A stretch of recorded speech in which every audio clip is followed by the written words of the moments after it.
समस्त कठिनाइयों का समाधान, भगवत गीता। द्वितीयोऽध्यायः।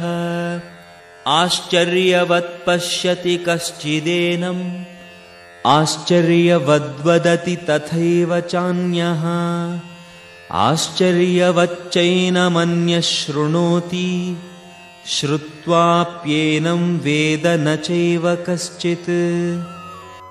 कोई आत्मा को आश्चर्य से देखता है, कोई इसे आश्चर्य की तरह बताता है तथा कोई इसे आश्चर्य की तरह सुनता है, किंतु कोई इसके विषय में सुनकर भी कुछ नहीं समझ पाते।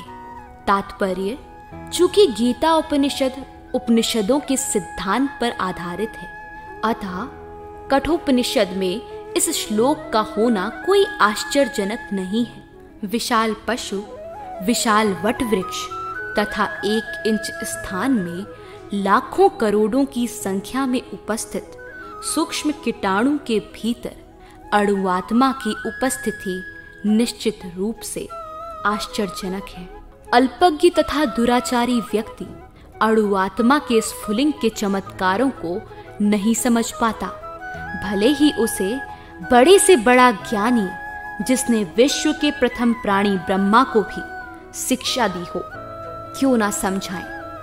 वस्तुओं के स्थूल भौतिक बोध के कारण इस युग के अधिकांश व्यक्ति इसकी कल्पना नहीं कर सकते कि इतना सूक्ष्म कण किस प्रकार इतना विराट तथा इतना लघु बन सकता है।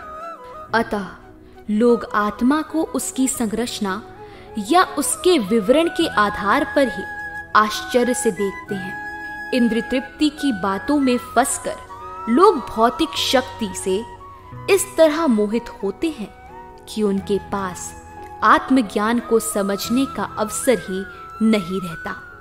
यद्यपि ये तथ्य है कि आत्मज्ञान के बिना सारे कार्यों का दुष्परिणाम जीवन संघर्ष में पराजय के रूप में होता है। संभवतः उन्हें इसका कोई अनुमान नहीं होता कि मनुष्य को आत्मा के विषय में चिंतन करना चाहिए और दुखों का हल खोज निकालना चाहिए।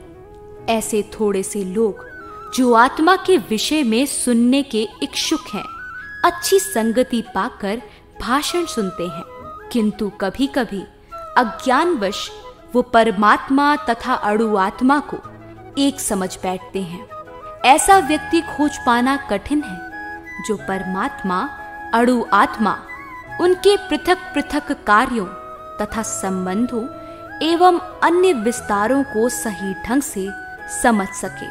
इससे अधिक कठिन है ऐसा व्यक्ति खोज पाना जिसने आत्मा के ज्ञान से पूरा लाभ उठाया हो और जो सभी पक्षों से आत्मा की स्थिति का सही निर्धारण कर सके।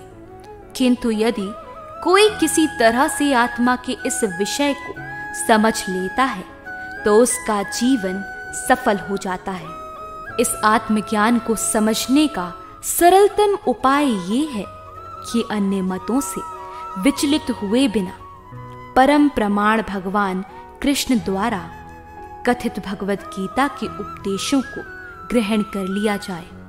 किंतु इसके लिए भी इस जन्म में या पिछले जन्मों में प्रचुर तपस्या की आवश्यकता होती है, तभी कृष्ण को श्री भगवान के रूप में स्वीकार किया जा सकता है। पर कृष्ण को इस रूप में जानना शुद्ध भक्तों की अहेतुकी कृपा से ही होता है, अन्य किसी उपाय से नहीं।